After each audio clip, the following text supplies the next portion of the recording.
किम Hyeon वू tutorial tower में फंस चुका है और जब बाकी सारे नए प्लेयर्स फाइनल बॉस से डरते हुए भाग रहे हैं तब वो तो बोर्ड हो चुका है। उसने इस बॉस को हजारों बार हरा दिया है, अब तो सिर्फ मजाक करना चाहता है। वो बॉस को कुछ ही सेकंड्स में जमीन पर गिरा देता है और सिर्फ एक पैर से उसे डिफीट कर देता है। उसका मजाक उड़ाते हुए पूछता है, अब बता यहाँ का सबसे मर्दाना बॉस कौन है। लेकिन फिर भी ह्योन को कोई सेटिस्फैक्शन नहीं मिलता, क्योंकि इसके बाद वो फिर से टावर के फर्स्ट फ्लोर पर वापस भेज दिया जाता है। सब कुछ तब शुरू हुआ जब मॉन्स्टर पूरी दुनिया में दिखने लगे। उनके साथ एक ह्यूज ट्यूटोरियल टावर भी सामने आया जहां लोग सुपर पावर्स पा सकते थे और हंटर्स बन सकते थे। बस कंडीशन इतनी थी कि उन्हें 100 फ्लोर सर्वाइव करके क्लियर करने होते थे और एवरेज में सिर्फ 10% लोग ही इस टावर को क्लियर कर पाते थे। ह्योनवू टावर में एंटर करने वाले सबसे पहले प्लेयर्स में से एक था। साथ मिलकर सब लड़ते, स्ट्रगल करते और फाइनली जब लास्ट बैटल खत्म होती है उन्हें सबसे ज्यादा इंतजार की गई नोटिफिकेशन मिलती है, ट्यूटोरियल टावर क्लियर्ड। सब खुश हो जाते हैं क्योंकि इसका मतलब वो घर वापस जा सकते हैं। बहुत टाइम बाद ह्योनवू सिर्फ एक चीज चाहता था, खुला आसमान देखना, लेकिन किस्मत को कुछ और ही मंजूर था। घर जाने के बजाय वो सीधा फर्स्ट फ्लोर पर टेलीपोर्ट हो जाता है। शॉक्ड और कंफ्यूज वो समझ नहीं पाता कि आखिर हो क्या रहा है, जब तक उसे एक और नोटिफिकेशन नहीं मिलती, तुम पर टावर की कर्स लग चुकी है, तुम इस जगह से कभी नहीं निकल सकते।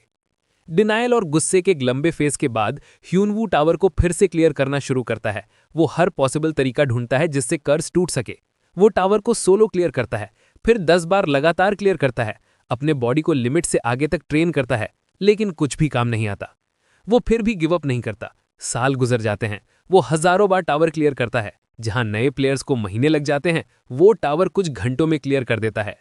आखिर वो इतना बोर्ड हो जाता है कि कभी एनपीसी बनकर न्यू कमर्स को गाइड करता है, कभी उनका कोच बन जाता है, कभी फाइनल बॉस के साथ विकेट गेम्स खेलता है, लेकिन वो भी बोरिंग हो जाता है। 12 साल बीत जाते हैं। अब तो उसके किक से वो पहले फ्लोर से एक ही बार में 10 फ्लोर्स तक उड़ा देता है। एक दिन फाइनली उसे सिस्टम नोटिफिकेशन मिलती है, लूप ब्रोकन, तुम टावर से निकल सकते हो। पागलों की तरह हंसते हुए वो टावर को लास्ट टाइम क्लियर करने के लिए ऊपर की तरफ मिसाइल की स्पीड में शूट करता है, राह में आने वाले सारे फ्लोर्स को क्रश करते हुए। अब वो टावर का असली बॉस बन चुका है, मॉन्स्टर्स भी उससे डरते हैं। फाइनल फ्लोर पर वो बॉस को और पूरे रूफटॉप को उड़ा देता है और पोर्टल में एंटर कर जाता है। बाहर निकलते ही वो खुशी से चीखता है, वो फ्री हो चुका है। इस बीच अथॉरिटीज हैरान रह जाती हैं जब उन्हें पता चलता है कि 2006 में टावर में घुसा एक प्लेयर 12 साल बाद फाइनली एस्केप कराया है। कुछ हफ्ते बाद वो नई हंटर्स के इवैल्यूएशन टेस्ट के लिए बुलाया जाता है, उन गिल्ड लीडर्स के साथ जो पहली बार उसके टीममेट्स थे जब वो टावर क्लियर कर रहा था। सब देखना चाहते हैं कि 12 साल टावर के अंदर बिताने के बाद वो कैसा मॉन्स्टर बन चुका है। इवैल्यूएशन के मीटिंग रूम में सब हंटर्स अपने बेसिक इक्विपमेंट के साथ तैयार खड़े हैं और हमारा बंदा वो तो स्नैक्स खाने में बिजी है। पेट भरता है और फिर सोचता है इक्विपमेंट कहाँ है। तब उसे याद आता है कि वो सुबह सो गया था जब बाकी लोगों को इक्विपमेंट बांटा गया था। अनाउंसमेंट होता है, सब हंटर्स टेस्टिंग एरिया में चलें। Soul tutorial centre grade evaluation maze में ए ग्रेड हंटर डेविड सबका वेलकम करता है। वो बताता है कि इवैल्यूएशन टेस्ट शुरू हो चुका है और वो सबका सुपरवाइजर होगा। वो सबको याद दिलाता है कि पूरी दुनिया उन्हें देख रही है। एक कॉन्फिडेंट स्माइल के साथ वो कहता है कि ट्यूटोरियल टावर के मुकाबले ये एग्जाम इजी है। जब डेविड हंटर्स की करेज और टैलेंट की तारीफ कर रहा होता है, हमारा हीरो तो लिटरली जम्हाई ले रहा होता है, बिल्कुल ध्यान नहीं दे रहा। तभी सुपरवाइजर पहले एग्जाम के स्टार्ट होने का अनाउंसमेंट करता है और अपने फोन पर कुछ टैप करता है। जैसे ही डेविड के वर्ड्स खत्म होते हैं, जमीन जोर से हिलने लगती है। फिर डेविड एक्सप्लेन करता है कि हंटर्स को अलग अलग तरह की मुश्किल सिचुएशंस फेस करनी पड़ती हैं। उनमें से एक है मेज, और उसी मोमेंट ऊपर से बड़े बड़े मेटल रॉड्स तेज स्पीड से नीचे गिरते हैं, जमीन में धड़ाम से टकराते हैं और धीरे धीरे एक रियल मेज बना देते हैं। डेविड सारे हंटर्स को वार्न करता है कि इस मेज में बहुत सारे ट्रैप्स लगे हुए हैं और चाहे नोटिफिकेशन सिंपल लगे, लेकिन उनके लिए अच्छा होगा कि वो अपनी एबिलिटीज को पूरा यूज करें। तभी एक 30 सेकंड का काउंटडाउन स्टार्ट हो जाता है। टाइमर 0 पर पहुंचते ही एग्जाम शुरू हो जाएगा। हंटर्स को अपनी पावर्स का इस्तेमाल करके मेज का एग्जिट ढूंढकर बाहर निकलना है। काउंटडाउन फिनिश होते ही सभी हंटर्स एक साथ एंट्रेंस की तरफ दौड़ने लगते हैं। डेविड उन्हें देखकर मुस्कुराता है क्योंकि इस बैच के हंटर्स बड़े डिसिप्लिन्ड लग रहे हैं। उनकी अपीयरेंस देखकर उसे अपना पहला ग्रेड एग्जाम याद आ जाता है। उसके हिसाब से हंटर्स के लिए सबसे इंपॉर्टेंट चीज होती है अपनी ओरिजिनल रेजोल्यूशन बरकरार रखना। इस सब के बीच हमारा हीरो तो अभी भी स्टार्टिंग पॉइंट पर ही खड़ा होता है, सबसे पीछे।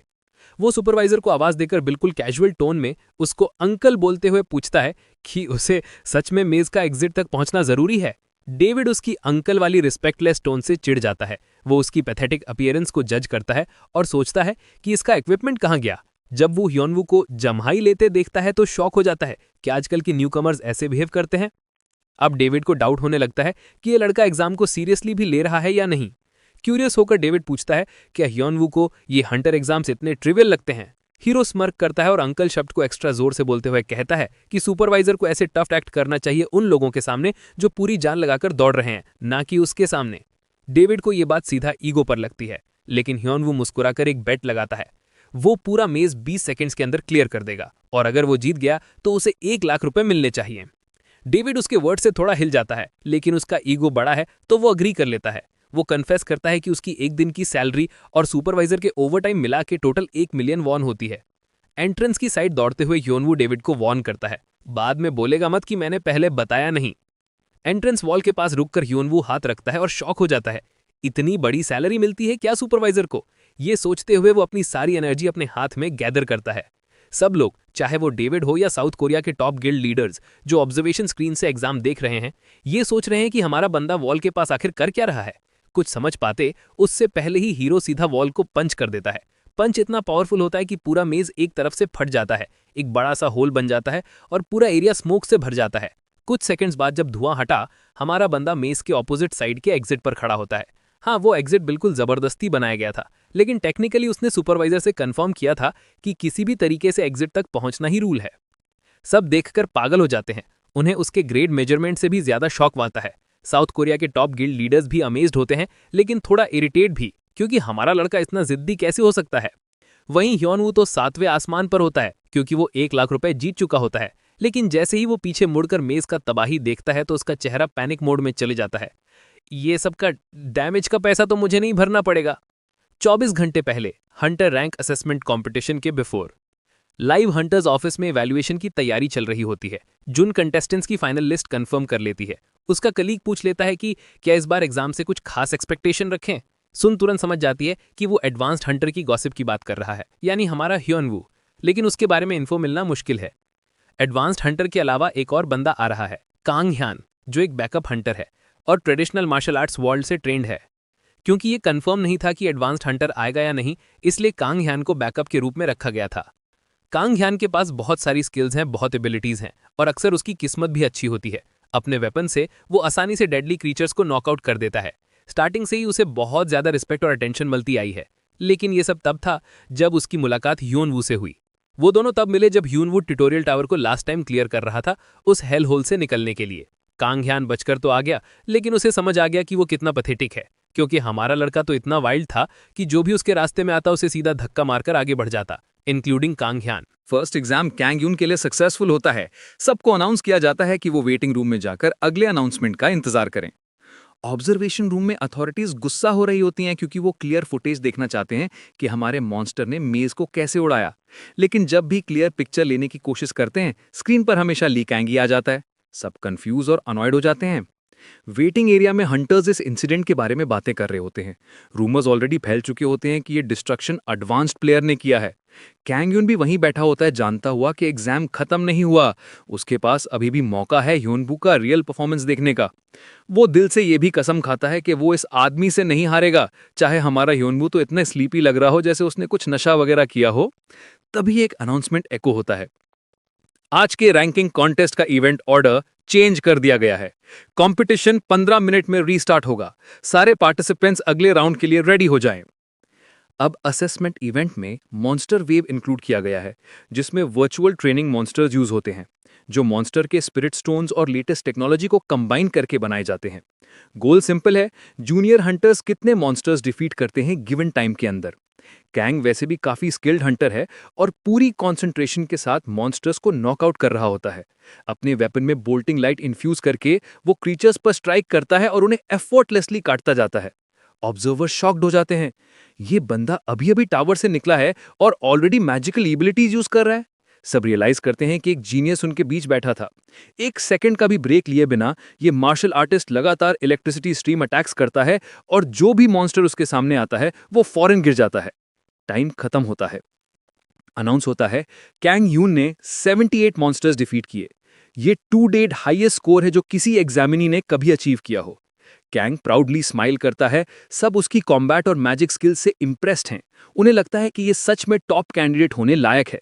लोग ये भी बोलने लगते हैं कि पहले राउंड में भी कैंग फर्स्ट आ जाता अगर एडवांस प्लेयर ने वो पागल हरकत नहीं की होती। अब हमारे लड़के की बारी है, मॉन्स्टर वेव। यॉर्निंग करते हुए यूनवू कहता है कि वो इस सब से कितना टायर्ड हो चुका है, बट कोई ऑप्शन भी नहीं। टॉप गिल्ड लीडर सवान हान बाकी 2 गिल्ड लीडर्स को बुलाते हैं। चलो देखते हैं 12 साल टावर में रहने के बाद इसके फाइटिंग स्टाइल का क्या हाल हुआ। ह्योनवू एग्जाम वेन्यू में एंटर करता है। उसे दिया जाता है 120 सेकंड्स। 10 सेकंड काउंटडाउन शुरू होता है। काउंटडाउन 0 होते ही एक जायंट बीस्ट अपना हैमर जैसा वेपन उठाकर हीरो पर वार करता है। ह्योनवू बिल्कुल अनफेस्ड, बिल्कुल हिलता भी नहीं। उसी मोमेंट वो सीधा एक सॉलिड पंच देता है और मॉन्स्टर वहीं गिरकर आउट। सबकी आंखें फट जाती हैं। ऑब्जर्वर्स कैमरा टीम से पूछते हैं, ये रिकॉर्ड हुआ? ये तो प्योर सिनेमा था।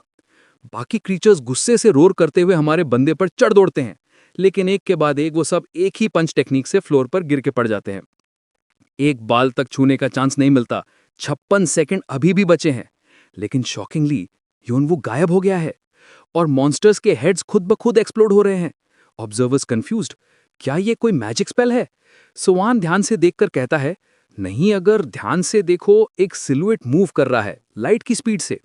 ह्योनवू सिंपली मॉन्स्टर के पास जाकर पंच करता है, फिनिश। फिर अगला टारगेट पंच, फिनिश।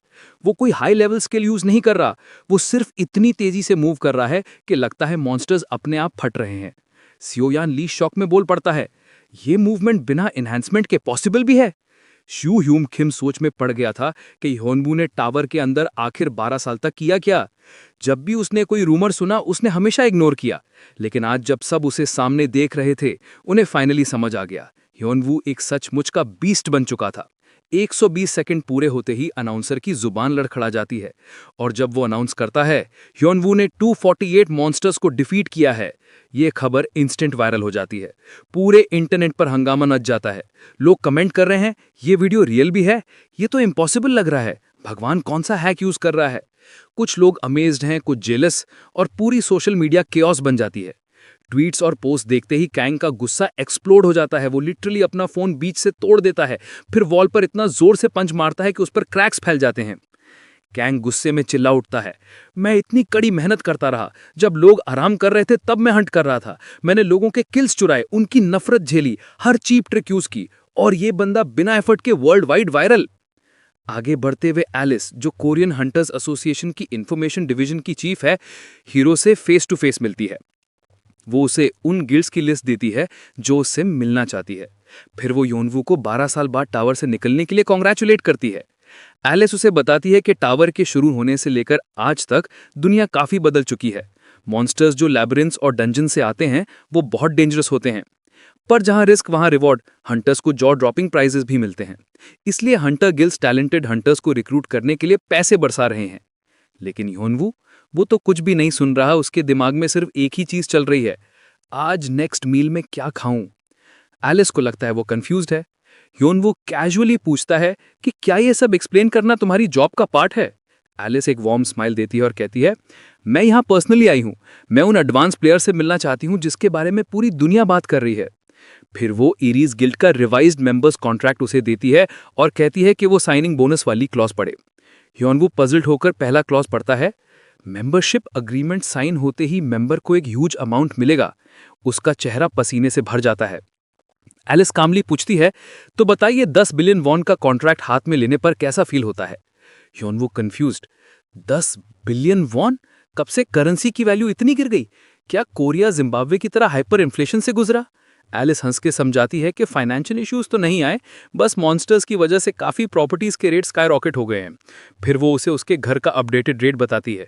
ह्योनवू सरप्राइज शॉक में, उसकी 3 मिलियन वॉन की हाउस वैल्यू अब 1.3 बिलियन वॉन हो चुकी है। उसके चेहरे पर हाइपर वेंटिलेशन देखकर एलिस समझ जाती है कि ये बंदा पैसों के टेंशन में है। वो उसे रियश्योर करती है, चिंता मत कीजिए, 10 बिलियन वॉन तो सिर्फ साइनिंग बोनस है, और अगर आप कॉन्ट्रैक्ट एंड होने पर रिन्यू करते हैं तो एरीज गिल्ड आपको 2 गुना बोनस देने को तैयार है। ह्योनवू का चेहरा अटर डिसबिलीफ से सफेद पड़ जाता है। एलिस आगे एक्सप्लेन करती है कि लैबिरिंथ मिशंस में मिलने वाले स्पॉइल्स गिल्ड के साथ शेयर होंगे, लेकिन डिस्ट्रीब्यूशन रेशो हीरो के फेवर में ही होता है। ह्योनवू स्मर्क करके कंफर्म करता है, तो गिल्ड कॉन्ट्रैक्ट्स भी इंफॉर्मेशन ऑफिसर का काम होते हैं। एलिस एडमिट करती है कि उसके कुछ पर्सनल कनेक्शंस हैं और एरीज गिल्ड के रिक्रूटर ने स्पेशली इंसिस्ट किया था कि वो ये कॉन्ट्रैक्ट ह्योनवू को दे। लेकिन अंदर ही अंदर हीरो को याद आता है कि एसोसिएशन के अंडर रहने वाले हंटर्स को कॉन्ट्रैक्ट ऑफर करना इलीगल होता है। इसी वक्त एलिस उसे रीअश्योर करने वाली होती है कि आराम से सोच लीजिए, डिसीजन लेने की कोई जल्दी नहीं, पर ह्योनवू उसे बीच में ही रोक देता है। डिसीजन मैं ऑलरेडी ले चुका हूं और मैं कभी किसी गिल्ड ज्वाइन करने का प्लान में था ही नहीं, मुझे कोई गिल्ड इंटरेस्ट नहीं करती। एलिस पहले तो सोचती है कि ये बंदा मजाक कर रहा है, बट नो, हीरो बहुत क्लियर होता है, मुझे किसी गिल्ड या उनके रूल से बंधना नहीं है। 10 बिलियन वॉन कोई मजाक नहीं होता, गिव एंड टेक का रूल चल रहा है यहाँ पर। साइनिंग बोनस के साथ मुझे 1000 रिस्पॉन्सिबिलिटीज थमा दी जाएंगी। अपने कमरे में बेड पर लेटकर स्नैक्स खाते हुए ह्योनवू हल्की सी हंसी छोड़ता है। वो इसी तरह जीना पसंद करता है, अपने तरीके से, अपनी मर्जी से। चिल करते हुए उसे एलिस का एक सेंटेंस फ्लैशबैक होता है, तुम्हें हंटर बनने में कोई इंटरेस्ट नहीं है? ह्योनवू एक्सप्लेन करता है कि उसने सुना है कुछ हंटर्स सोलो काम करते हैं। एलिस तुरंत समझ जाती है कि वो मर्सिनरी हंटर्स की बात कर रहा है, पर वो बताती है मर्सिनरी हंटर्स पहले गिल्ड्स में काम कर चुके होते हैं। एक इनएक्सपीरियंस्ड हंटर का अकेला लैबिरिंथ में घुसना टोटली इम्पॉसिबल होता है। ह्योनवू फुल कॉन्फिडेंस से कहता है, मैं कर दूंगा। एलिस उसे एरोगेंट कहती है और बोलती है, जब डिसीजन चेंज हो जाए मुझे कांटेक्ट कर लेना। रियलिटी में वापस आके ह्योनवू सोचता है कि एलिस से मिलना टोटल टाइम वेस्ट था। वो सो रहा होता तो ज्यादा अच्छा होता।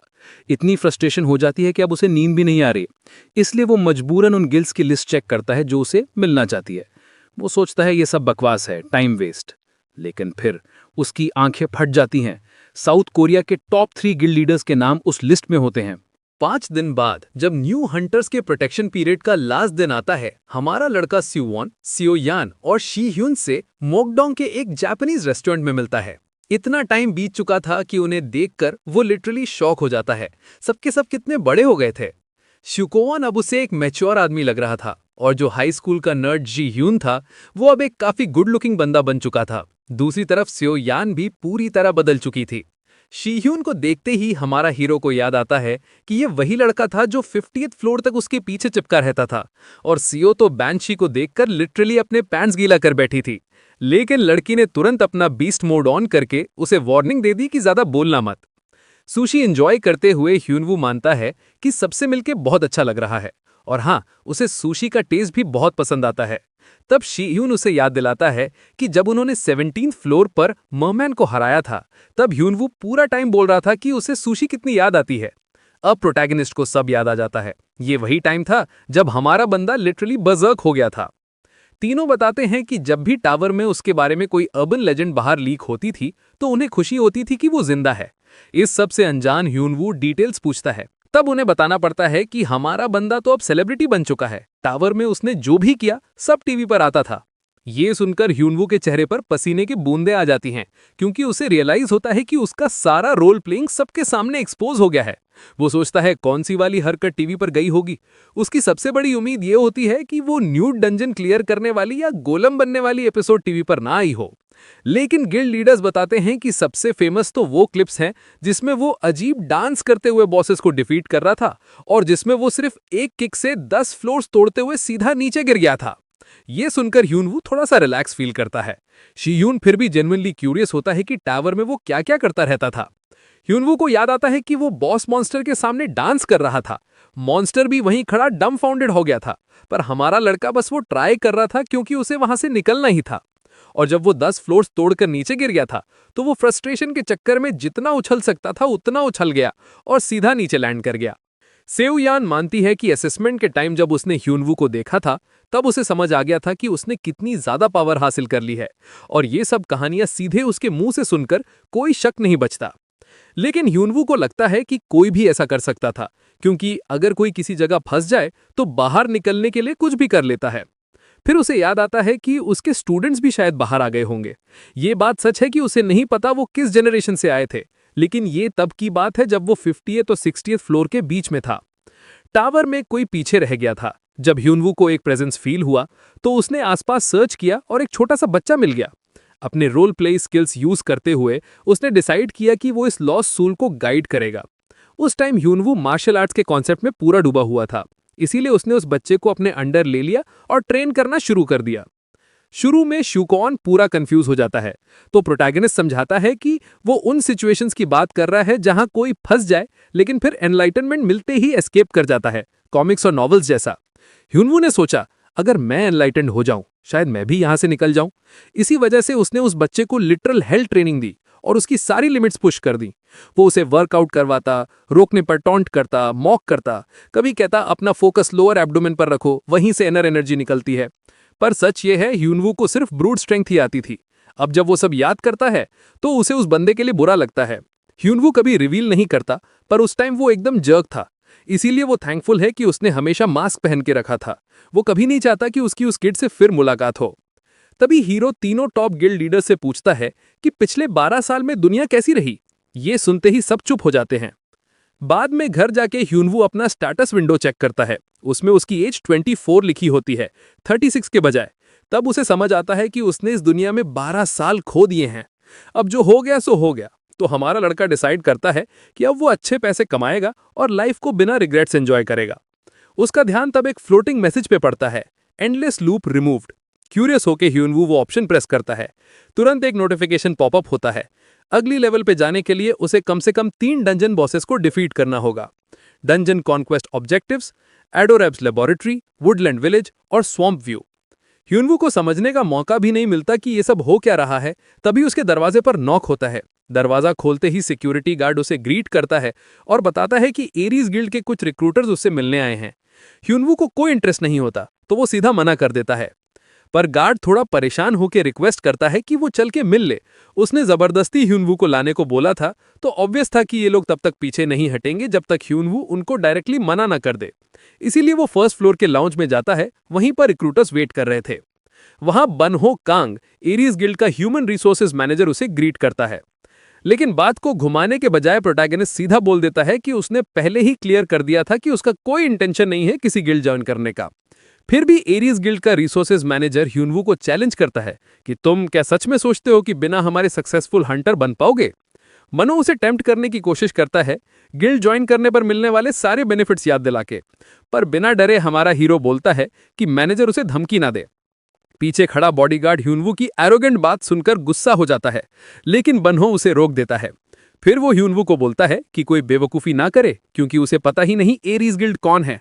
स्मर्क करते हुए हमारा लड़का बोलता है, हाँ हाँ पता है, तुम लोग वही जग्स हो ना जो आधी कोरिया नू चबा गए। इस पॉइंट पर ह्यूनवू को टॉप 3 गिल्ड लीडर्स के साथ की मीटिंग का फ्लैशबैक आ जाता है। उन्होंने बताया था कि एरीज गिल्ड देश के 66% डंजन्स पर मोनोपोली रखता है। ए रैंक से लेकर बिगिनर फ्रेंडली डी रैंक सब उनके पास है। लोगों को पता था कि इस जगह को फॉरेन फंडिंग सपोर्ट करती है, पैसा है, पावर है। और अगर एक बिगिनर को एक्सपीरियंस चाहिए या एक प्रो को अर्न करना हो, तो उन्हें या तो सुपर एक्सपेंसिव एडमिशन टिकट खरीदना पड़ता है या एरीज गिल्ड ज्वाइन करना पड़ता है। बेसिकली ये लोगों को मजबूर करते हैं, क्योंकि लोगों के पास ऑप्शंस ही कम हैं। हिज थॉट्स ब्रेक जब बॉडीगार्ड टेबल पर हाथ पटकता है। फोर्स इतनी होती है कि पूरा रूम ब्राइट एनर्जी से ग्लो करने लगता है। वनहो फिर वॉर्न करता है कि बस ज्यादा मुंह मत चलाना, सिर्फ इसलिए कि हम एसोसिएशन रेजिडेंस में हैं। ध्यान से सोच के डिसीजन लेना। फिर वो गज्जू बॉडीगार्ड टेबल से उठकर वॉल पर हाथ पटकता है। रूम हिल जाता है। रिसोर्सेज मैनेजर कामली समझाता है कि इस बॉडीगार्ड की स्टैट्स इतनी हाई हैं कि वो ए ग्रेड हंटर बन सकता है। तो हीरो को रैश डिसीजन नहीं लेना चाहिए, वरना वो उसके सामने जिंदा नहीं रहेगा।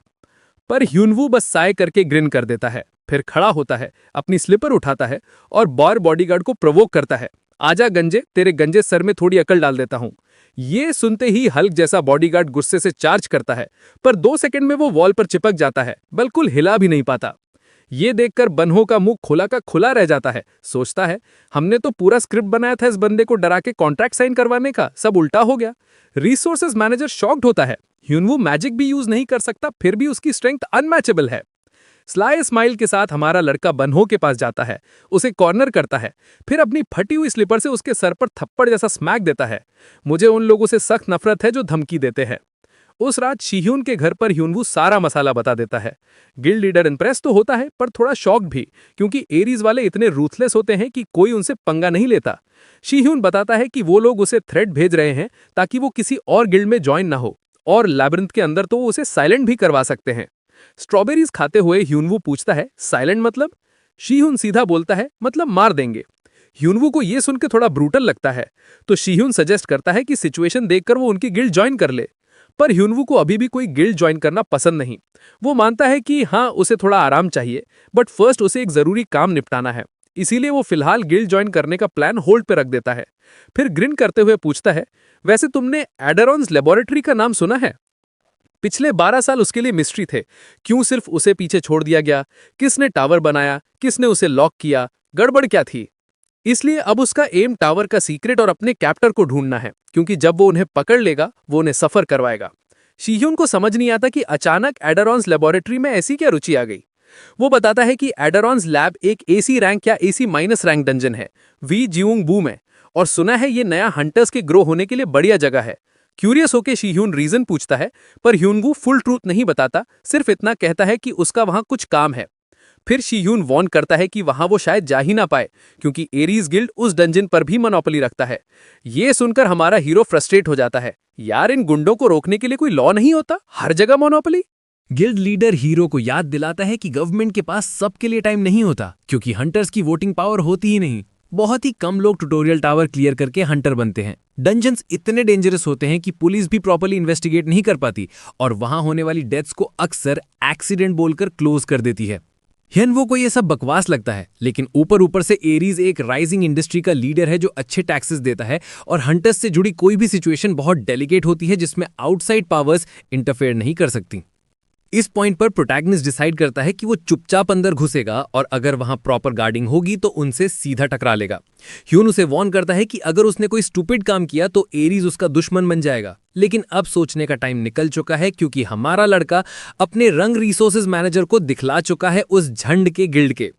दूसरी तरफ सेओनो हुक, एक एस रैंक हंटर और एरीज गिल्ड के कोरियन ब्रांच का मैनेजर, गिल्ड की एक्सपेंशन पर डिस्कशन कर रहा होता है।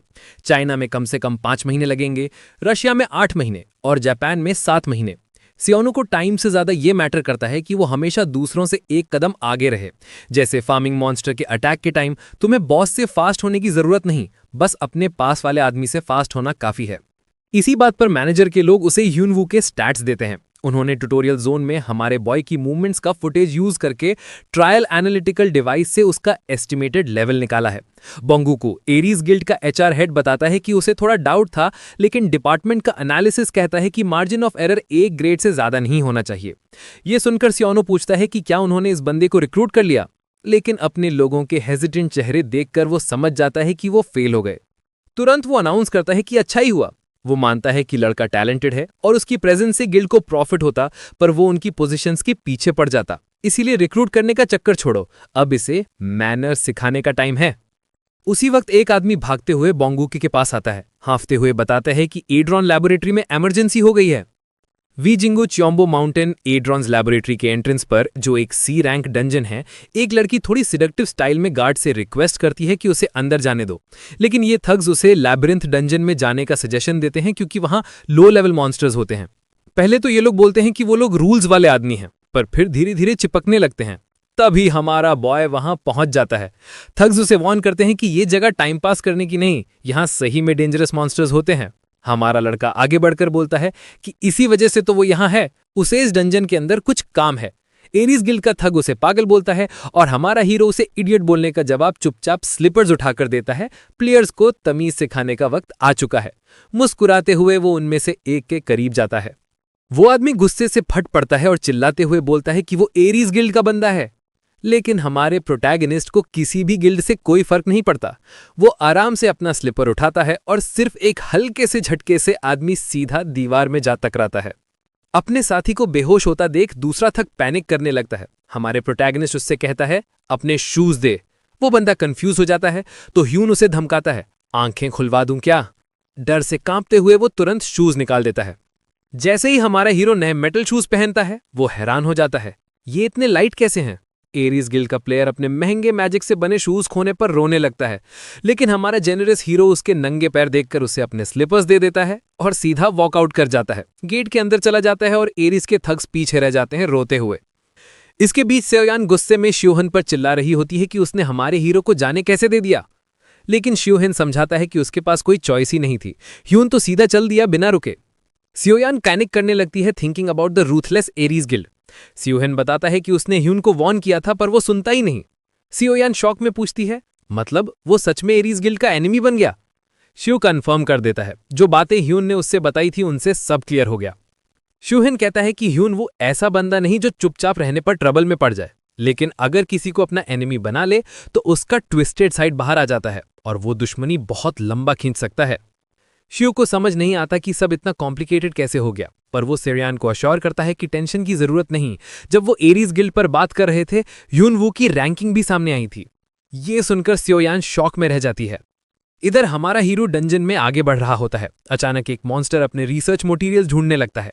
सी रैंक डंजन बॉस एड्रॉन, जो एक साइंटिस्ट टाइप मॉन्स्टर है और सैंपल्स कलेक्ट करने में बिजी होता है। कुछ फाइटर्स दूर से उसे देख रहे होते हैं। वो बात करते हैं कि लोग एड्रॉन को मार के ज्यादा कमाते नहीं, इसीलिए एरीज गिल्ड ने कभी बॉदर नहीं किया। वो लोग सोचने लगते हैं कि क्या उन्हें बॉस से लड़ना भी चाहिए, क्योंकि वो तो ब्राइब देकर अंदर आए हैं। एक बंदा सजेस्ट करता है कि ट्राई करना चाहिए। लड़की डाउट में पड़ जाती है, हम लोग लैब बॉस को हैंडल कर भी पाएंगे? यूजुअली तो गिल्ड मिलकर लड़ती है। दूसरा लड़का बोलता है कि उसने नोटिस किया एड्रॉन की डिफेंस बहुत हाई है और अटैक लो, तो वो slow and steady defeat strategy propose करता है। प्लान सही लगता है तो ग्रुप डिसाइड करता है कि बॉस को ट्राई करते हैं, डेंजर आए तो भाग जाएंगे। तभी उनकी आंखों के सामने हमारा हीरो एड्रॉन के सामने जाके खड़ा हो जाता है। ह्यून वो बिल्कुल फियरलेस। एड्रॉन हंसता है, सोचता है कि अपने नेक्स्ट रिसर्च सब्जेक्ट को कैसे डाइसेक्ट करे और पहले हीरो से ही पूछने का डिसाइड करता है। 12 साल पहले जब हमारा हीरो छोटा था, उसके कजिन ने उससे बोला था कि मसले मत बनाया करो और टीचर्स की बात सुनो। उसने छोटे ह्यून वू को उसके पेरेंट्स के एक्सीडेंट के बाद ऑर्फनेज में छोड़ दिया और उसकी पूरी इनहेरिटेंस चुरा ली। शायद इसी धोखे की वजह से ह्यून वू को कोई प्रॉब्लम नहीं होती जब तक कोई उससे मैनिपुलेट ना करे, लेकिन एक बार कोई उसका एनिमी बन गया तो फिर उसका सबसे बुरा, सबसे डार्क साइड बाहर आ जाता है और वो दुश्मनी बहुत लंबा खींच सकता है। एड्रॉन अपनी बड़ी सी नीडल से खेलने लगता है, हंसी उड़ाते हुए पूछता है कि रिसर्च शुरू कहां से करे। वो हमारे हीरो से भी पूछता है कि कहां से स्टार्ट करूं, लेकिन ह्यून वो चिल्लाकर बोलता है बंद कर। एड्रॉन शॉक्ड हो जाता है, एक इंसान उसे ऑर्डर दे रहा है, पर अगले ही सेकंड हमारा हीरो सीधा उस मॉन्स्टर को मुक्का दे देता है। ग्रुप दूर से देखकर हवा में हो जाता है। मॉन्स्टर जमीन पर गिर जाता है और हमारा हीरो बिल्कुल बॉस लाइक एटीट्यूड में वॉकआउट कर जाता है। एड्रॉन का लैब मिशन कंप्लीट। अब हीरो का नेक्स्ट डेस्टिनेशन है फॉरेस्ट विलेज। पीछे से देख रहे हंटेड ग्रुप तुरंत पहचान लेता है, ये तो एडवांस प्लेयर ह्यून वू है। उसे सामने देखकर उनके गूज़बम्स खड़े हो जाते हैं। एरीज गिल्ड कोरियन ब्रांच में HR manager Korean management department के मैनेजर वू चेनोंग से मिलता है। वो एक फाइल देता है और पूछता है कि ब्रांच मैनेजर ह्यूसन वू ने कोई इंस्ट्रक्शंस दिए क्या। च्यूनोंग फाइल खोलता है और एक रूकी के प्रोफाइल में 2 ए रैंक स्टैट्स देखकर हैरान रह जाता है।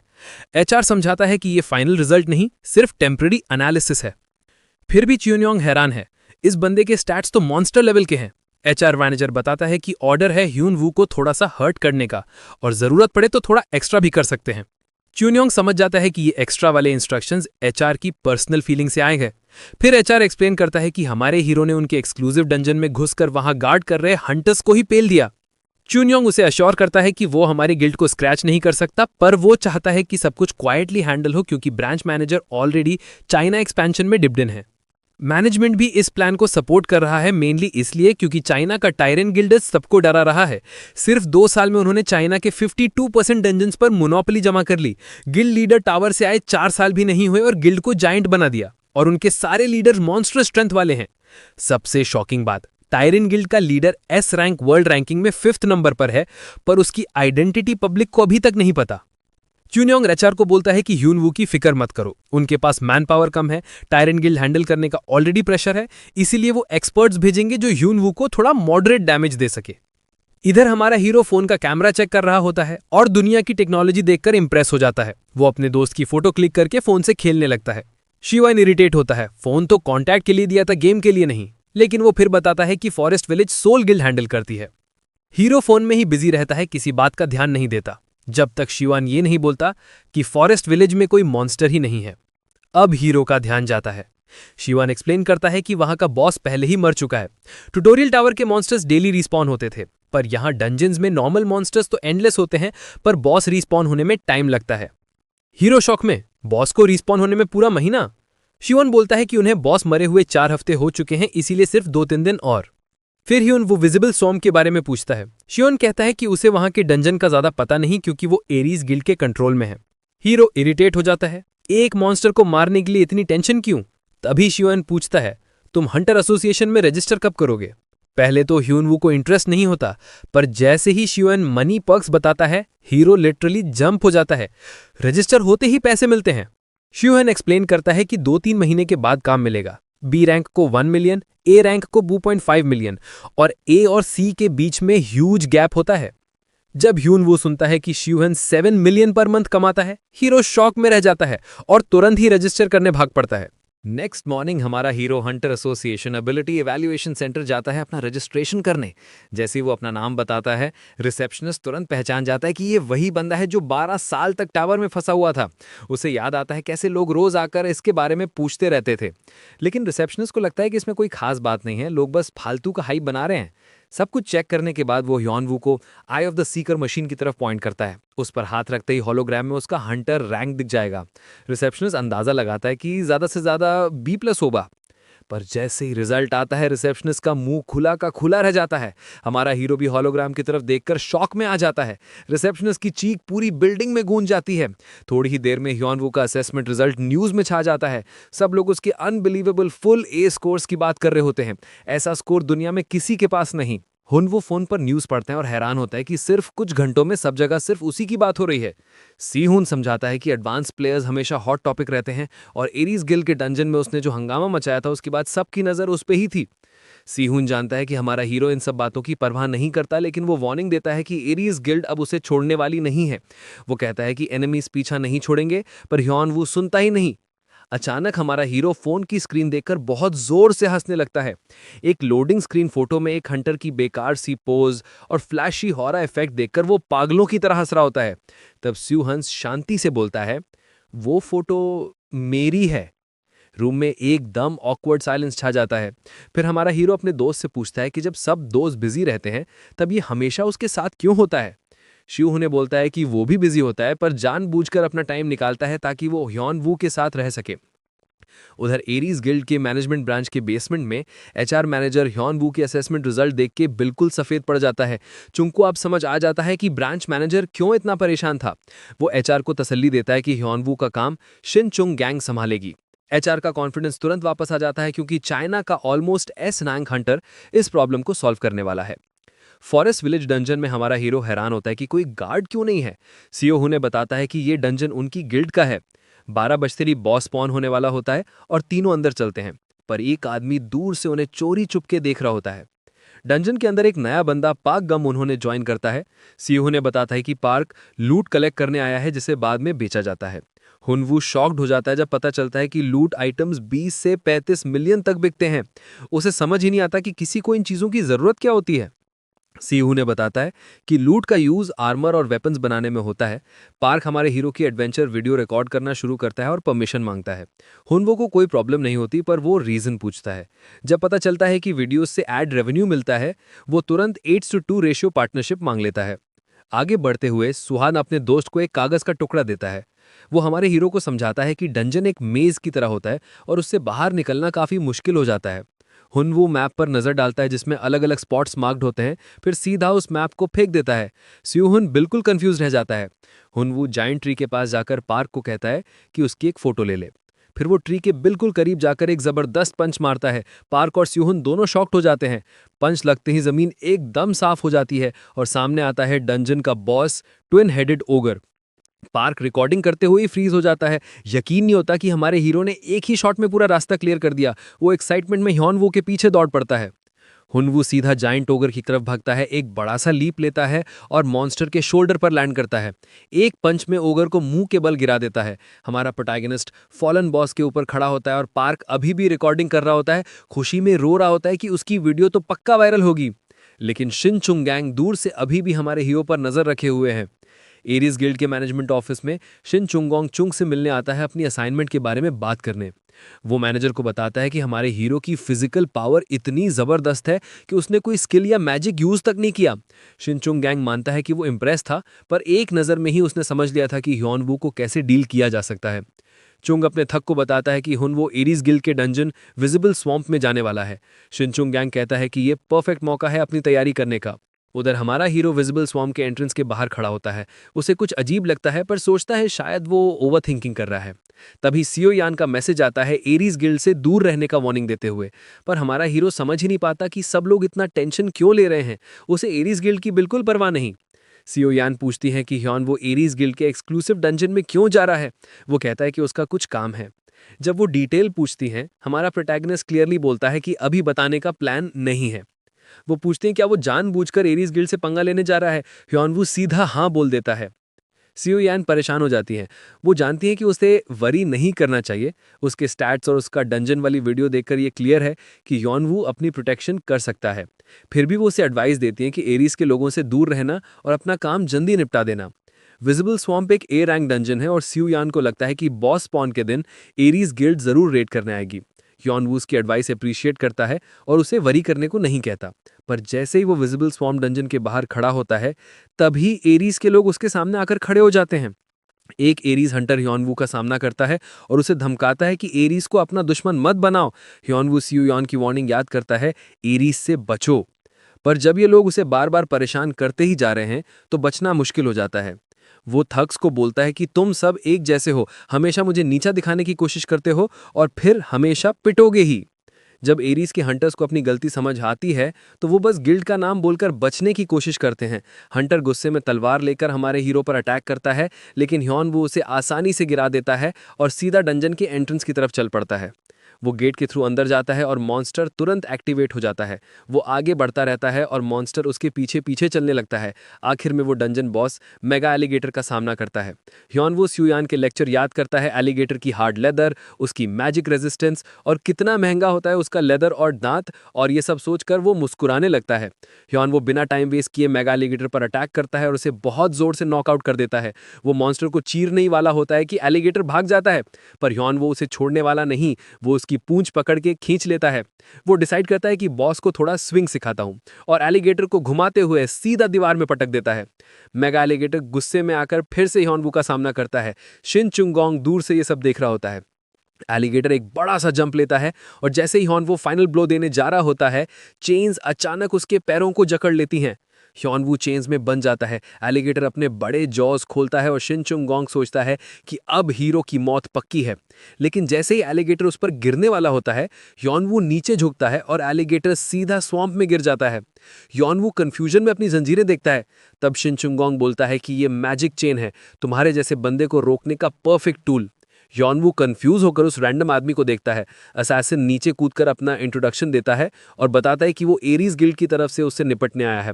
अब हमारे हीरो को समझ आ जाता है कि ये एक असैसिन है। शिन चुंगोंग उसकी पावर की तारीफ करता है, जैसे उसने एलिगेटर को घुमाया या ओगर को एक हिट में गिरा दिया। पर वो नहीं समझ पा रहा होता कि ह्योनवू मैजिक चेन में बंद के भी इतना शांत क्यों है। ह्योनवू भी कंफ्यूज होता है। उसे समझ ही नहीं आ रहा है कि चेन का काम क्या है। फिर उसे फील होता है कि वो बिल्कुल हिल नहीं पा रहा है। शिन चुंगोंग बताता है कि ये मैजिक चेन है और इसे तोड़ने के लिए तुम्हें रैंक लेवल मैजिक पावर चाहिए, और हमारा हीरो तो टावर से निकल के आया है, उसके पास कोई मैजिक पावर ही नहीं है। फिर भी ह्योनवू को कोई प्रॉब्लम नजर नहीं आती। शिन चुंगोंग फ्रस्ट्रेट हो जाता है। उसे लगता है कि हमारा हीरो ड्रामा कर रहा है, बाकी हंटर्स की तरह काम प्रिटेंड करता हुआ प्लान बना रहा होगा, जबकि हमारा प्रोटैगनिस्ट सच में कुछ नहीं सोच रहा होता, वो सिर्फ कंफ्यूज्ड होता है। असैसिन स्वॉर्ड निकालता है और अटैक करने आता है। जैसे ही वो स्वॉर्ड से स्ट्राइक करता है, ह्योनवू अपना हाथ ऊपर करके उसे ब्लॉक कर देता है। शिन चुंगोंग वैनम एक्सप्लोजन रिलीज करता है। एक बड़ा सा ब्लास्ट होता है, धुआं छा जाता है। वो सोचता है काम हो गया, लेकिन धुआं हटते ही वो दहशत में देखता है कि ह्योनवू बिल्कुल ठीक ठाक बैठा हुआ है, जरा सा भी नुकसान नहीं। हमारे हीरो को तो पता ही नहीं चलता कि ओपोनेंट ने क्या किया। असैसिन शॉक में फ्रीज हो जाता है, उसकी अटैक का जीरो इफेक्ट। तभी ह्योनवू मूव करता है और असैसिन के मुंह पर सीधा एक पंच लगाता है। शिन चुंगोंग उड़कर पेड़ में जा टकराता है। ह्योनवू उसके पास जाकर कहता है कि अगर रोकना ही था तो पूरे शरीर को चेन से कसना चाहिए था। असैसिन समझ ही नहीं पाता कि ये हो क्या रहा है। ह्योनवू जानता है कि वो कंफ्यूज्ड है और बोलता है कि चेन्स लूजन हो गई हैं और प्रॉपर्ली काम नहीं कर रही। फिर वो पेड़ को किक करता है और पूरा पेड़ उठा लेता है, जबकि असैसिन अभी भी उसमें अटका हुआ था। हमारा हीरो अपने ओपोनेंट से कहता है कि अगर उसने उसे मारने का प्लान बनाया था तो फिर मरने के लिए तैयार रहना चाहिए था। मेगा एलिगेटर स्वॉम्प में आराम से तैर रहा होता है, तभी अचानक शिन चुंगोंग सीधा उसके ऊपर जा गिरता है। ह्योनवू पूरा पेड़ उठाकर स्वॉम्प में फेंक देता है और एलिगेटर भी उसी टाइम मर जाता है। वो स्वॉम्प के पास शांत खड़ा रहता है, तभी एक सिस्टम स्क्रीन पॉपअप होती है। स्क्रीन बताती है कि हमारे हीरो ने अपनी कैपेबिलिटी प्रूव कर दी है और अब उससे लोएस्ट टियर इन्फॉर्मेशन अवेलेबल होगी। उधर एरीज गिल्ड के मैनेजमेंट डिपार्टमेंट में चुंगयोंग को न्यूज़ मिलती है कि उसका असैसिन मर चुका है। उसका असिस्टेंट बताता है कि शिन चुंगोंग जिस पेड़ में अटका हुआ था वो पूरा का पूरा स्वैम्प में डूब गया और ये कंफर्म तो नहीं पर लगभग पक्का है कि वो मर गया।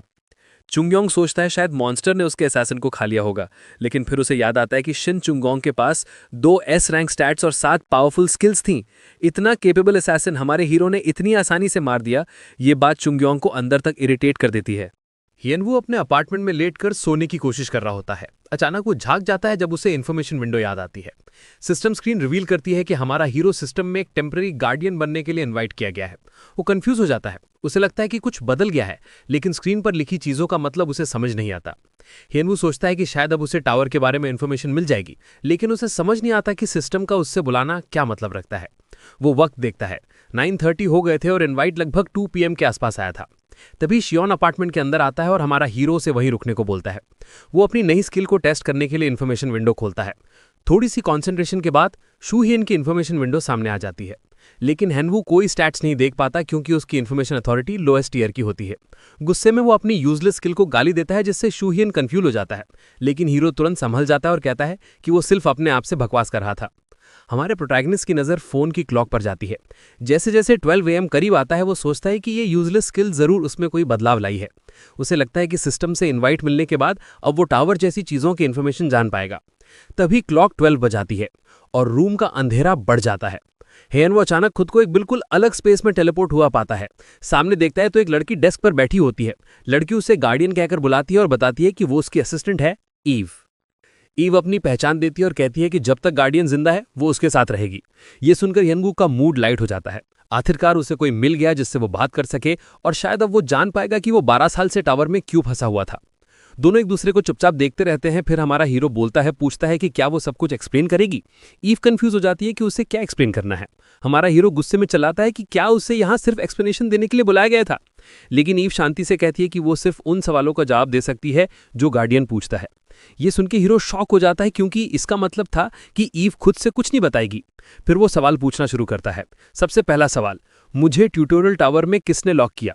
ईव जवाब देती है कि वो ये नहीं बता सकती क्योंकि गार्डियन की इन्फॉर्मेशन अथॉरिटी लोएस्ट ईयर की है। वो कहती है कि जब तक उसकी अथॉरिटी बढ़ नहीं जाती वो कुछ एडवांस इन्फॉर्मेशन नहीं दे सकती। ये सुनकर हीरो और गुस्सा हो जाता है। ये वही बकवास है जो इन्फॉर्मेशन विंडो बार बार दिखाती थी। परेशान होकर हनवू पूछता है कि क्या हायर टीयर अथॉरिटी मिलने पर वो बता पाएगी कि उसे टावर में किसने बंद किया था। ईव फिर से वही जवाब देती है, वो उसे कुछ नहीं बता सकती क्योंकि उसकी इन्फॉर्मेशन अथॉरिटी लोएस्ट ईयर की है। फिर हेनवो पूछता है कि ट्यूटोरियल टावर है क्या, लेकिन ईव फिर से वही जवाब देती है, मैं नहीं बता सकती। वो पूछता है कि ट्यूटोरियल टावर बनाया ही क्यों गया, लेकिन आंसर सेम। फिर वो पूछता है कि मॉन्स्टर्स क्यों आते हैं और उसे फिर वही जवाब मिलता है। बार बार नो सुन के हमारा प्रोटैगनिस्ट थक जाता है और गुस्से में जाके ईव के सर पर हल्का सा बम्प मार देता है। वो चीखने लगता है कि उसे बिना वजह यहाँ बुलाया गया और हंसने लगता है जैसे ईव ने बस उसके साथ कोई प्रैंक खेली हो। तभी ईव बोलती है कि वो इसलिए कुछ नहीं बता रही क्योंकि गार्डियन की इन्फॉर्मेशन अथॉरिटी अभी सबसे नीचे वाले टीयर में है। येनवू का गुस्सा और बढ़ जाता है, लेकिन तब ईव कहती है कि वो एक बात बता सकती है, तुम गार्डियन हो और गार्डियन का मतलब होता है डिफेंडर। ये जवाब हमारे हीरो के लिए काफी नहीं होता। वो पूछता है कि क्या वो कोई और ज्यादा इंपॉर्टेंट चीज बता सकती है। ईव जवाब देती है कि वो बता सकती है कि गार्डियन को अब से क्या क्या करना पड़ेगा। हेयन वो फ्रस्ट्रेट हो जाता है क्योंकि वो उसकी क्यूरियोसिटी वाली चीजें नहीं बता रही। तब ईव बताती है कि वो टेम्पररी गार्डियन है, अगर वो ऑफिशियल गार्डियन बन जाए तो वो सारी डिटेल्स जान पाएगा, चाहे वो जानना भी न चाहे। ये सुन के प्रोटैगनिस्ट क्यूरियस हो जाता है कि ऑफिशियल गार्डियन बनने के लिए क्या करना होगा। ईव बताती है कि उसके एरिया में 5 दिन बाद एक क्रीज खुलेगा। उस जगह के सबसे गहरे पार्ट में उसे एक की मिलेगी जो इसकी इन्फॉर्मेशन अथॉरिटी का टियर बढ़ा देगी। वो की हासिल करने पर ही वो एक रियल गार्डियन बनेगा। मैसेज देकर ईव हेनवू की स्किल्स अपग्रेड करती है और उसे वापस उसकी दुनिया में भेज देती है। हेनवू अपने अपार्टमेंट में खड़ा होता है सिस्टम विंडो को घूरते हुए, जिसमें लिखा होता है अक्वायर द की। इसलिए हमारा प्रोटैगनिस्ट डिसाइड करता है कि वो पूरा एफर्ट लगाकर ऑफिशियल गार्डियन बनेगा और वो इन्फॉर्मेशन हासिल करेगा जिसके लिए वो 12 साल से तरस रहा था। मीनवाइल उसके दोस्त क्रीस का नाम सुनते ही शॉक हो जाते हैं। वो एक दूसरे को ऑकवर्डली देखते और पूछते हैं कि वो अचानक उसके बारे में क्यों पूछ रहा है। हेनवू उनके रिएक्शंस देखकर कंफ्यूज हो जाता है। तब शूहियन बताता है कि क्रीज एक मैसिव डिजास्टर होता है। आरीज गिल्ड हेडक्वार्टर्स हुक सनवू गुस्से से पागल हो रहा होता है जब उसे पता चलता है कि उसका बेस्ट हंटर हेनवू से हार गया है। चुनियोंग शर्म से चुप खड़ा रहता है। सनवू कहता है कि वो उसे ब्लेम नहीं करता, लेकिन ऑर्डर देता है कि अगर कोई तरीका हो तो सबको इकट्ठा करके हियनवू को कुचल दो। वो यू को पैसे देता है और बोलता है कि पहले वाले से भी ज्यादा पावरफुल मर्सनरीज हायर करो। सनवू अपने एचआर मैनेजर को बहुत क्लियर ऑर्डर्स देता है। यू समझ जाता है और सनवू डिसाइड करता है कि अब वो टायरेंट गिल्ड पर ध्यान देगा। चाइना में टायरेंट के लिए एक अलग बिल्डिंग में आरीज मेंबर्स को पीट रही होती है। प्लान बर्बाद होता देखकर सनवू का गुस्सा और बढ़ता जा रहा होता है। Back to our hero. हमारे प्रोटैगनिस्ट की आंखें चमक उठती हैं जब वो $2 बिलियन की रिंग देखता है। वोनहोंग एक्सप्लेन करता है कि लैबिरिंथ्स में ऐसी चीजें आम होती हैं। हनवू कंफ्यूज हो जाता है कि लैबिरिंथ और डंजन में फर्क क्या होता है। दोस्त बताते हैं, आर्टिफैक्ट्स लैबिरिंथ में मिलते हैं, स्पिरिट स्टोन्स या लूट मॉन्स्टर्स के मरने के बाद डंजन में मिलते हैं। लैबिरिंथ के ट्रेजर ट्रोव में स्पेशल आर्टिफैक्ट्स मिलते हैं जो नॉर्मल इक्विपमेंट से काफी बेटर होते हैं। वोनहोंग बताता है कि रिंग एन्चेंटेड है। हमारी हीरो को ये गेम लाइक फंक्शन देखकर बहुत मजा आता है। वो रिंग ऑब्जर्व करता है और सिस्टम स्क्रीन उसके सामने पॉपअप हो जाता है। सिस्टम बताता है कि वो अपनी स्पेशल स्किल से आइटम डिस्क्रिप्शन पढ़ सकता है। वो ट्राई करता है और इन्फॉर्मेशन बोर्ड पॉपअप हो जाता है, लेकिन पूरी आइटम डिस्क्रिप्शन रिडैक्टेड होती है क्योंकि उसकी इन्फॉर्मेशन अथॉरिटी अभी भी लोएस्ट ईयर की होती है। हमारा हीरो इरिटेट हो जाता है अपनी बेकार यूजलेस स्किल से, लेकिन डिसाइड करता है कि मेन मिशन के बाद लैबिरिंथ जरूर विजिट करेगा। वो रिंग की प्राइस कंफर्म करके उसे वॉनहोंग को वापस दे देता है और मेन्यू पर फोकस करता है। मेन्यू पढ़कर वो डिसाइड करता है कि वो सारी डिशेस ऑर्डर करेगा। उसके दोस्त शॉक हो जाते हैं सोचकर कि वो इतना सब खा नहीं पाएगा, लेकिन वॉनहोंग कहता है जो चाहिए ऑर्डर कर, कोई प्रॉब्लम नहीं। तभी हियनवू अपने दोस्त से पूछता है कि क्रीज क्या होता है और सब एक बार फिर शॉक हो जाते हैं। खाते वक्त फाइनली हियनवू समझता है कि क्रीज का मतलब होता है कि जमीन फट जाती है और काउंटलेस मॉन्स्टर्स उठकर बाहर आ जाते हैं। सियोन एक्सप्लेन करता है कि चाइना और जर्मनी में यह हो चुका है और वहां लोग उसे हेलगेट कहते हैं। ईव ने इसके बारे में इतना कैजुअली बोला था कि हियनवू को लगा ये कुछ नॉर्मल सा काम होगा। अब वो सोचता है कि अगर ऐसा कोरिया में हुआ तो क्या होगा। सब गहरी सोच में पड़ जाते हैं। शूहियन बताता है कि हाँ, वो लोग क्रीज को रोक सकते हैं, लेकिन सबसे छोटा सी रैंक क्रीज भी पूरी एरिया को बर्बाद कर देता है। सबको पता होता है कि उनकी गिल्ड्स और कुछ और गिल्ड्स हेल्प करेंगी, लेकिन आरीज गिल्ड बस कुछ कमजोर हंटर्स भेजकर शो ऑफ हेल्प करेगी। हमारा प्रोटैगनिस्ट बोलता है कि आज अच्छे से खा लो और 4 दिन आराम करो। जब दोस्त पूछते हैं क्यों, तो वो सिर्फ इतना कहता है, बाद में पता चल जाएगा। एयरपोर्ट पे लोग फील करते हैं कि जमीन हिल रही है।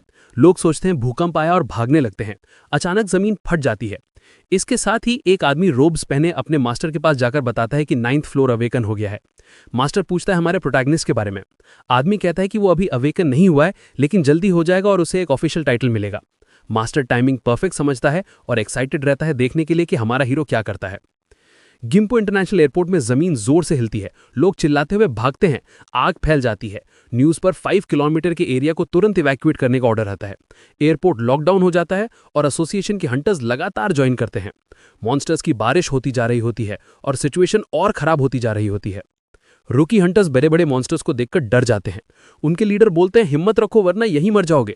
वो बाइंड स्किल से अपने साथी को बचाता है और मॉन्स्टर को स्वॉर्ड से काट देता है। रूकी कुछ सोचने लगता है, लेकिन लीडर कहता है कि अभी फाइट पर फोकस करो। मॉन्स्टर्स की संख्या इतनी ज्यादा हो जाती है कि हंटर्स कालियां देने लगते हैं। लीडर मॉन्स्टर्स को मारते जाते थक जाते हैं क्योंकि नए मॉन्स्टर्स आ ही रहे होते हैं। फिर अचानक सबका ध्यान एक जायंट स्केलेटन की तरफ जाता है। A+ rank monster. हंटर्स की रात भर की हिम्मत टूट जाती है। वो समझ जाते हैं कि उनकी डेथ कंफर्म्ड है। स्केलेटन अपना जायंट स्टिक उठाता है। एक फाइटर शील्ड लेकर सामने खड़ा होता है, लेकिन स्केलेटन उसे इतनी जोर से मारता है कि वो उड़कर गाड़ी से टकरा जाता है। जब स्केलेटन इंजर्ड हंटर की तरफ पड़ता, बैम, स्केलेटन का सर एक ही मोमेंट में तोड़ दिया जाता है। हमारा हीरो मॉन्स्टर के थ्रू जंप करके बीच में लैंड करता है। सब हंटर शॉक हो जाते हैं। उसके कपड़ों से वो पहचान लेते हैं कि ये famous advanced player Kim Hyunwoo है। सिस्टम नोटिफिकेशन आता है, prove yourself, key is deep inside the crease at Gimpo International, time remaining 22 minutes 32 seconds. इसका मतलब हमारे हीरो को एयरपोर्ट के सबसे अंदर तक जाना होगा। साइड में खड़े लोग शॉक्ड हैं कि हियनवू ने स्केलेटन को 1 शॉट कर दिया। वो लोगों को अलर्ट करता है कि उनके पीछे मॉन्स्टर्स आ रहे हैं। मॉन्स्टर्स बहुत ज्यादा होते जा रहे होते हैं तो हीरो डिसाइड करता है कि थोड़ी सी हेल्प कर दे। रीइंफोर्समेंट्स आ रहे होते हैं, लेकिन फिर भी वो स्केलेटन का जायंट हैमर उठाकर मॉन्स्टर्स पावर से मॉन्स्टर्स पर फेंक देता है। लोग देखकर हैरान रह जाते हैं। उन्हें लगता है कि एडवांस प्लेयर के साथ उन्हें होप मिल गया है, लेकिन उनकी होप तुरंत भाग जाती है। हमारे हीरो को जल्दी थी तो वो सीधा दौड़ लगा देता है। हंटर्स की आंखें खुली की खुली रह जाती हैं, लेकिन कोई चॉइस नहीं होती तो सब वापस लड़ाई पर फोकस करते हैं। थकान और डर से सब थक चुके होते हैं। इतने मॉन्स्टर्स का सामना वो लोग कभी नहीं कर पाए थे। वो सिर्फ रीइंफोर्समेंट्स आने तक सर्वाइव करने की कोशिश कर रहे होते हैं। तभी किम ये सियोन सोल गिल्ड अपनी टीम के साथ घुसकर मॉन्स्टर्स को स्लाइस करते हैं। कुछ सेकंड्स बाद ली ये सियोन अपने ऑरेंज गिल्ड के मेंबर्स के साथ आ जाती है और फिर हान ये सियोन गोगुरिया गिल्ड के साथ अपने एलाइज के साथ पहुंचता है। होप वापस आ जाती है। सेयोन पूछती है हीरो के बारे में क्योंकि उसने बोला था कि वो आगे बढ़ रहा है। तब एक हंटर बताता है कि वो तो ऑलरेडी क्रैस के कोर के अंदर पहुंच चुका है। लड़ाई शुरू होती है और सेयान के कमांड पर सब अपनी स्पीड बढ़ा देते हैं। मॉन्स्टर्स हवा में उड़कर अटैक करने आते हैं, लेकिन इस बार उनकी कोई चाल नहीं चलती। ये वॉरियर्स उनसे बहुत ज़्यादा पावरफुल होते हैं। शी ह्यून जबरदस्त तरीके से मॉन्स्टर्स को लेफ्ट राइट क्लीन कर रहा होता है और सेयान अपनी लाइटनिंग पावर से उनकी काउंट और कम कर रही होती है। पूरा टीम फुल पावर में जाकर मॉन्स्टर्स को वाइप करने लगता है। ह्यून वू मॉन्स्टर्स को चकनाचूर करते हुए क्रेवास के कोर के रास्ते तक पहुंच जाता है। एक डीप केव मिलती है और वो सबसे पहले वहीं नीचे उतरने का डिसाइड करता है। हैरानी की बात यह होती है कि मॉन्स्टर्स के ग्राउंड पर आने का एक अपर रूट भी था। हीरो सोचता है कि नीचे कैसे उतरे। तभी उसकी नजर एक कार पर पड़ती है। वो कार का डोर तोड़कर शील्ड प्लस वेपन बना लेता है और सीधा केव के अंदर लीप कर जाता है। नीचे गिरते वक्त मॉन्स्टर्स को पूरा तोड़मार देता है और फाइनली कैरावास के बिल्कुल बॉटम तक पहुंच जाता है, वही जगह जहां उसने पहले मरे हुए मॉन्स्टर्स फेंके थे। तब शैडोज से एक बल्कि रेड जाइंट मॉन्स्टर बाहर आता है, जिसके गले में की लटकी होती है। ह्यून्नू समझ जाता है कि यही वो की है जिसे उसे हासिल करना है। वो कॉन्फिडेंट होकर चार्ज करता है, लेकिन तुरंत ही मॉन्स्टर का सॉलिड हेड खा लेता है। शॉक में जब वो समझने की कोशिश करता है, मॉन्स्टर उसे एक और पावरफुल स्ट्राइक देता है। हीरो मुश्किल से बचता है, एक काउंटर करता है और मॉन्स्टर को नीचे फेंक देता है। लेकिन लाल मॉन्स्टर फिर भी गुस्से में खड़ा हो जाता है और अपनी अजीब भाषा में गालियां देते हुए पूरी ताकत से चार्ज करता है। वो हीरो के पंचेस ब्लॉक कर देता है और उसे दूर फेंक देता है। ये साफ हो जाता है कि ये मॉन्स्टर बाकी सबसे बहुत ज्यादा पावरफुल है। ये सब देखकर ह्यूनवू डिसाइड करता है कि वो अपनी मार्शल आर्ट स्किल यूज करेगा, वो स्किल जिसे वो कभी फिर यूज नहीं करना चाहता था। उसके दिमाग में फ्लैशबैक चल पड़ता है। ट्यूटोरियल टावर में फंसा हुआ बेकार बेउम्मीद पड़ा होता था। वहां एनलाइटनमेंट के बारे में सोचता रहता था।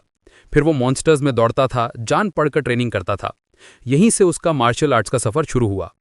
पहले तो वो सिर्फ टीवी मूवी वाले क्लमजी मूव्स ट्राई करता था, सब बेकार, बिल्कुल काम के नहीं। लेकिन फिर एक दिन टावर को हंड्रेड्स ऑफ टाइम्स क्लियर करते करते उसके यूजलेस मूव्स भी रियल पावर बन गए। ये उसका वो डार्क पास्ट था जिसे वो दोबारा इस्तेमाल नहीं करना चाहता था। लेकिन इस बार वो अपना इंस्टेंट किलिंग पंच टेक्निक लगाता है और फुल फोर्स से मॉन्स्टर के मुंह पर पंच जोड़ देता है। क्रिम्सन डीमन आर्चर सीधा जमीन में दबा दिया जाता है। ह्यूनवू खुश भी होता है और एम्बैरेस्ड भी, क्योंकि उसको हैबिट है टेक्निक का नाम जोर से चिल्लाने की, और शुक्र है यहां कोई नहीं था देखने वाला। सिस्टम कंफर्मेशन आता है, crimson demon archer defeated, status window updated, और एक और नोटिफिकेशन आता है, you are officially invited to become a system guardian, time limit 1 day. तभी वो देखता है एक ड्रोन उसके ऊपर उड़ रहा होता है। पूरा फाइट लाइव स्ट्रीम हो रहा होता है। एरियस गिल्ड के लोग स्ट्रीम देखकर शॉक हैं। ब्रांच मैनेजर चीख कर कहता है, ये तो ए रैंक जैसा बिल्कुल नहीं लगता, ये तो एक यूजलेस बंदा है, ना मैजिक ना स्टाइल, सिर्फ एक स्टूपिड ट्रैक सूट।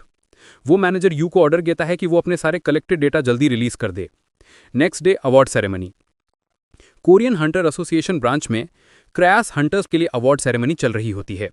हमारा हीरो कॉन्फिडेंट होकर खड़ा होता है और सब लोग उसके बैड एटीट्यूड का मजाक उड़ा रहे होते हैं। होस्ट अनाउंस करता है, हंटर किम ह्यून वू, और ट्रैक सूट का मजाक उड़ाते हुए कहता है कि वो उसको प्रॉपर कपड़े देने की सजेशन दे रहा था। ह्यून वू चिल्ड स्टाइल में कहता है, इसकी टेंशन मत लो। सब लोग उसकी ओवर कॉन्फिडेंस का मजाक उड़ा रहे होते हैं और होस्ट अंदर से अंदर ट्रिगर हो चुका होता है। सेकंड्स बाद ही ह्यून वू बिना किसी झिझक के अपने गिफ्ट उठाकर भाग लेता है, जिससे सब और ज्यादा गुस्सा हो जाते हैं। चाइना की कैपिटल बीजिंग के बाहर टायरन किल का सुप्रीम रूलर का कासिल होता है। वहां एक मिस्टीरियस लड़की जिसके बैक पर स्कल का टैटू होता है, ह्यून वू की फाइट देख रही होती है। जैसे ही वो उसका पोज देखती है, उसकी आंखें खुल जाती है और वो अपनी असिस्टेंट से उसका नाम पूछती है। असिस्टेंट उसका नाम बताती है और लड़की तुरंत इंस्ट्रक्शंस देती है कि उसके पास्ट की हर एक इन्फॉर्मेशन इन्वेस्टिगेट की जाए। बाद में एक आदमी उस मिस्टीरियस लड़की को इन्फो देता है कि व्योन गिल्ड का सब्जुगेशन कंप्लीट हो गया है और उन्होंने साउथ की सारी मेजर डंजन्स टेक ओवर कर ली हैं। लेकिन उनका एक एग्जीक्यूटिव किडनैप हो गया है और शक एरियस गिल्ड पर जा रहा है, क्योंकि उनके साथ पहले से ही पंगा चल रहा था। लड़की को पसंद नहीं आता कि उनके एग्जीक्यूटिव एरियस जैसे मेरी गिल्ड से हार दिए गए हैं। वो बोलती है कि अगर वो खुद वापस नहीं आते तो उनके लिए यहाँ कोई जगह नहीं होगी। वो ऑर्डर देती है कि टेक ओवर स्पीड बढ़ाई जाए, क्योंकि उसे इरिटेट कर रहा है कि उन्हें सिर्फ एक नॉर्मल डंजन पर कब्जा करने में भी तकलीफ हो रही है। इधर ह्यूनवू के फ्रेंड्स उसे बताते हैं कि वो काफी फेमस हो गया है। हीरो न्यूज हेडलाइंस देखता है जो बहुत बकवास टाइप की होती हैं, और वो बोलता है कि रिपोर्टर्स 12 साल के बाद भी नहीं बदले हैं। लेकिन उसके फ्रेंड्स कहते हैं कि रिपोर्टर्स तो ऐसे ही करते हैं। जैसे उसने अवार्ड लेने के बाद जैसे वो वॉकआउट मारा था और उसका स्टूपिड ट्रैक सूट, उसी वजह से ये सब हो रहा है। थोड़ी देर बाद हीरो बोलता है कि उसके एक अपॉइंटमेंट है और वो निकल जाता है। सयान उसके लिए वरिड होती है क्योंकि उसने बहुत सारे दुश्मन बना लिए हैं। वो लोग डिस्कस करते हैं उसका एरियस के साथ कॉन्फ्लिक्ट और मीडिया के साथ पंगा, जबकि उसे टावर से निकले ज़्यादा वक्त भी नहीं हुआ है। लेकिन उनमें से एक कहता है कि वरी मत करो, हीरो खुद बहुत स्ट्रांग इंसान है। उधर हीरो ने सिस्टम की इनविटेशन एक्सेप्ट कर ली थी और वो टेलीपोर्ट होकर कहीं पहुंचता है। उसकी असिस्टेंट ईव उसे ग्रीटिंग्स देती है और उसके सामने बैठ जाती है। ह्यूनवू पूछता है क्या उसका इन्फॉर्मेशन अथॉरिटी बढ़ गया है। ईव बताती है कि लोएस्ट टीयर से बढ़कर अब लो टीयर हो गया है। ह्यूनवू गुस्से से फट पड़ता है, लेकिन ईव कामली बताती रहती है कि वो सिर्फ वही बता सकती है जो सिस्टम ने उसे टीच किया है। ग्रे हेड गर्ल उसे शांत करती है और बताती है कि अब जब वो ऑफिशियली गार्डियन बन चुका है तो वो अपनी इच्छा के हिसाब से सब हासिल कर सकता है, बस टास्क कंप्लीट करने पड़ेंगे। बेसिकली उसे क्लाइंबर्स को टावर चढ़ने से रोकना है। हीरो ये टावर ट्यूटोरियल टावर समझ लेता है, पर ईव बताती है कि ये अलग है, इसमें 12 फ्लोर्स हैं इंक्लूडिंग अर्थ। उसे 12 में से 9th फ्लोर को प्रोटेक्ट करना है। हीरो अपनी लाइफ को क्वेश्चन करता हुआ रो पड़ता है क्योंकि वो कंटिन्यूस काम करके थक चुका है। ईव इंसिस्ट करके है कि अगर उसने अपनी जगह प्रोटेक्ट नहीं की तो वो डिस्ट्रॉय हो जाएगी। वो उस पर चिल्ला देता है कि वो हमेशा नेगेटिव आउटकम्स ही क्यों देती है। ईव सर हिलाकर समझाती है कि उसका यह मतलब नहीं था। फिर वो कहती है कि उसने कभी उसे शटअप नहीं बोला। ह्यूनवू का फेस सफ़ेद पड़ जाता है और वो आसमान की तरफ देखते हुए पूछता है कि वो उसे प्रॉपर तरीके से समझाए कि करना क्या है। ईव नीचे देखते हुए सोचती है कि जब वो 9th फ्लोर की सिस्टम एडमिनिस्ट्रेटर है तो उसे थोड़ा इंटिमिडेटिंग होना चाहिए। वो उसका नाम बुलाकर शुरू करती है और जब हीरोज़ का नाम रिपीट करता है तो वो फ्लस्टर हो जाती है। आखिर में वो उसे कहती है कि इतना गुस्सा मत किया करो, क्योंकि गार्डियन चुनना उसके फायदे के लिए ही था। ये उसे हेल्प करने का तरीका है। फिर वो उसे ब्राइब करने जैसे टोन में बोलती है कि जितने ज़्यादा क्लाइंबर्स को वो रोकेगा उतनी ही ज़्यादा उसकी कॉन्ट्रीब्यूशन होगी एंड उसे उतने ही ज़्यादा रिवॉर्ड्स मिलेंगे।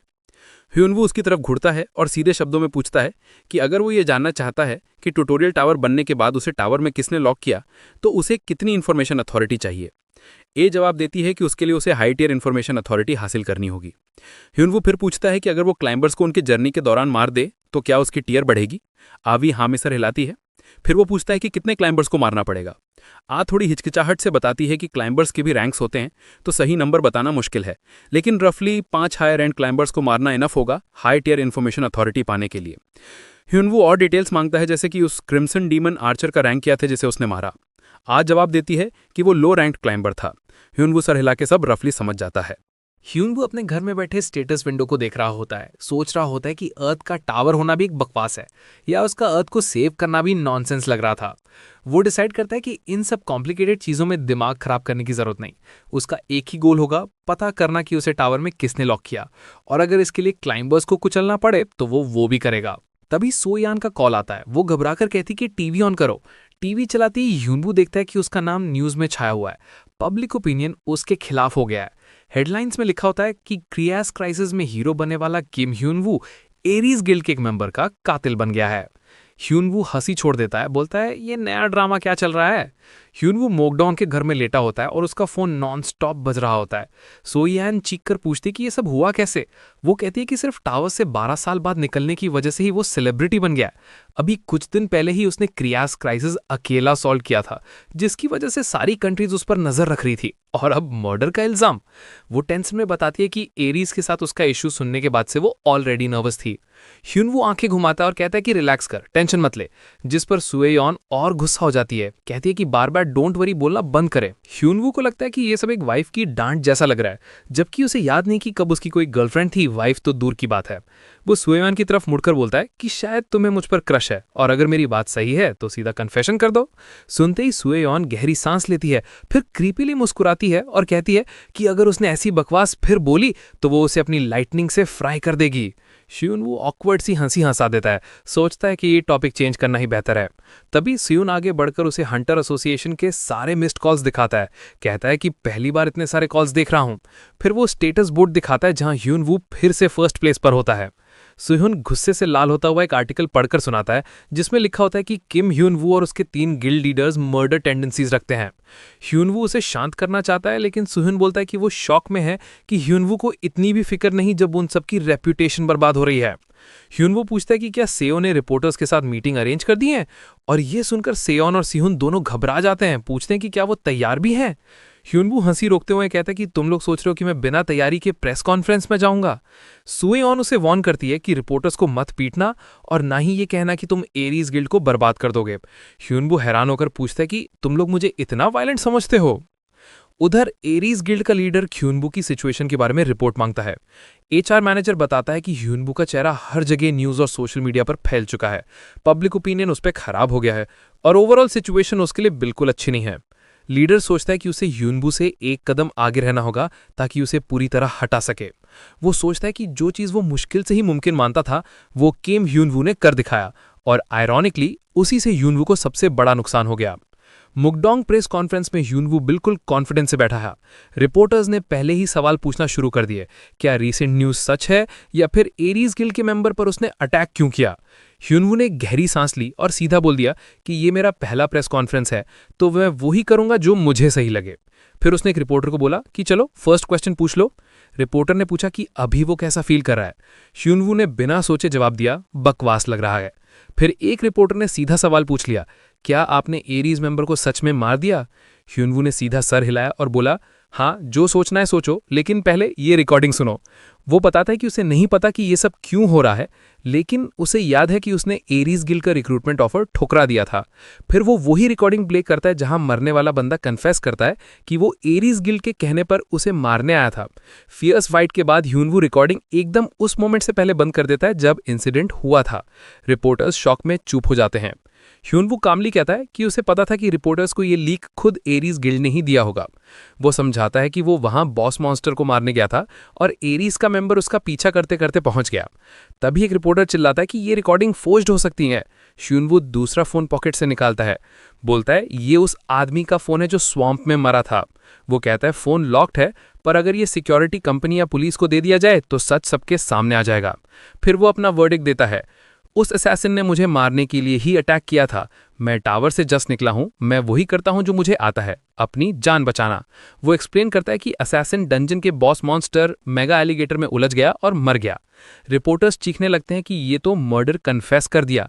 ह्यूनवू शांति से बोलता है, इस तरह भी देख सकते हो, मैंने फाइट के दौरान गार्ड डाउन कर दिया और वो मर गया। वो फर्दर बताता है कि एरीज गिल्ड की एक अच्छी रेपुटेशन थी, इसलिए वो चुप रहा। उसे नहीं पता था कि बात इतनी दूर तक जा पहुंची होगी। कॉन्फ्रेंस खत्म होता है और ह्यूनवू सोचता रहता है कि ये सब कितना मैसी हो गया। आर्टिकल्स फिर आते हैं जिसमें एरीज के झूठ और मैनिपुलेशन एक्सपोज हो रहे होते हैं। उधर एरीज गिल्ड का लीडर गुस्से से चीजें फेंक देता है, गालियां देता है।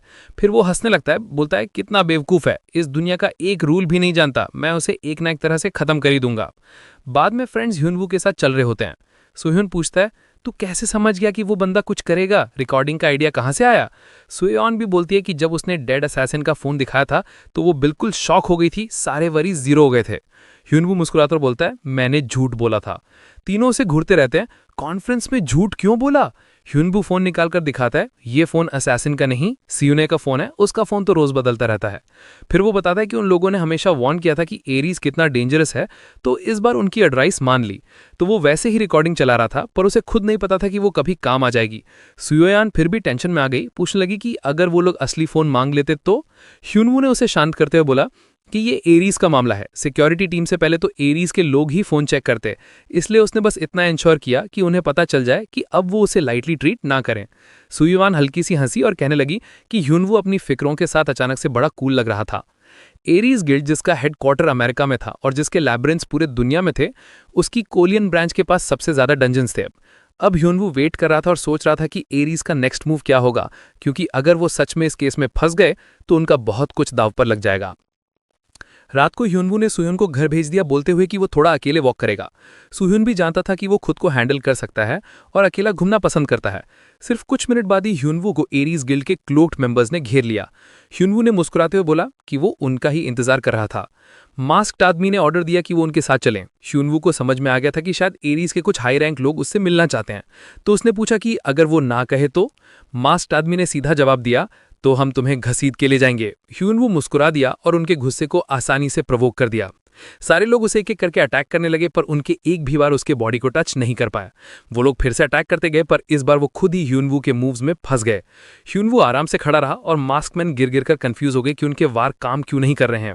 ह्यूनवू ने अपना सर हिलाया और एक एक करके सबको परफेक्टली टाइम्ड स्ट्राइक से गिराता गया। आखिरी आदमी डरकर बोला कि उसे जिंदा छोड़ दे। ह्यूनवू ने हाँ में सर हिलाया, पर उसे ऑर्डर दिया कि वो उसे उन लोगों के पास ले चलें जिन्होंने उसे बुलवाया था।